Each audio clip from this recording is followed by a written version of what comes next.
All right, so joining us now with more on the latest with tracking the storm, 53rd Weather Reconnaissance Squadron navigator, Lieutenant Colonel Mark Withee. Lieutenant Colonel, thank you so much for giving us some of your time today. First of all, just talk about the current strength of this storm.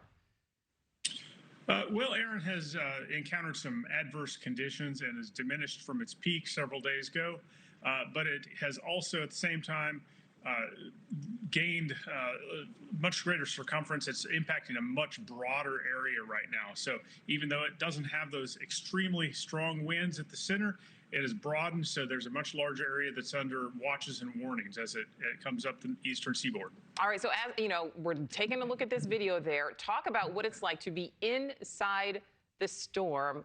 What are you looking for? What is that experience even like? Well, as we fly through the storm, most of the time we are flying through clouds. It's only a very brief period when we're breaking into the eye and can see visually what that looks like. Most of the time we're relying on instruments and radar to successfully find and safely find our way through the storm. And then once we're in the eye, the weather officers are using their specialized instrumentation to find the exact center of low pressure that the storm is circulating around. And then we go back into the clouds and use those instruments and radar to find our way out. It can be bumpy flying through them, these storms. However, we're flying through at a rough air penetration speed that is much slower than an airliner flies at. So we do get some significant changes in altitude and some turbulence. However, it's rarely that sharp, abrupt turbulence like you see on airlines. But it's an interesting time to be flying through these large weather systems. Oh, I'm sure. So, as we're talking, we're also looking at the radar there. We see it churning. How does the water temperature impact its strength? The water temperature of the ocean is really the fuel tank for the hurricane. And one of the missions that I was on a couple of days ago, we were dropping a very large array of buoys that's gathering data, looking at how much fuel is in that fuel tank that the hurricane relies upon. So really, water temperature is critical, and warm water fuels it. So I'd like to listen to a little bit more of what North Carolina's governor is saying today. Hurricane Erin is currently a Category 2 hurricane that will likely strengthen over the course of the day today. The storm remains dangerous and is already impacting lots of people here in North Carolina. Folks on the coast need to take care.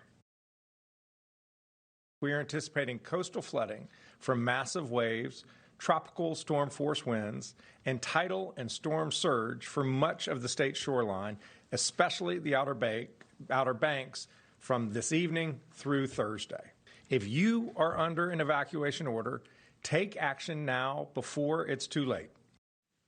All right, so Lieutenant Colonel, how potentially dangerous is this hurricane, even if it does not make landfall? Well, one of the things that always people need to keep in mind is that while the winds can be dangerous, the water is what really is sometimes the most hazardous thing. So as those large waves and storm surge gets pushed ahead of the storm, that is something people should be looking to their emergency management, looking to the National Hurricane Center, looking for what those watches and warnings are for those areas. As this storm has expanded in size, that storm surge is greatly increased the area that it's impacting, and people really should be looking at what the watches and warnings are for those areas. And from what you're seeing now, from what you know from the research that you've done, what is the timeline right now as far as the most dangerous times up and down the eastern seaboard? For that, I haven't looked at it. That's really something where people should go to the National Weather Service, the National Hurricane Center, for those areas of impact. It really varies on where you are going up and down. And I would really say look at those authorities on the storm surge where it's going to impact. We gather the data so the forecasters can get out the most accurate watches and warnings for when this will be impacting people. Well, that certainly makes sense. Last question for you. I know that this is the first named hurricane of the season. Based on what you're seeing now, what are you anticipating?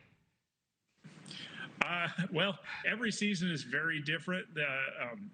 This is the first named hurricane of the year, and that could be a sign that it'll be slow, but it could also increase.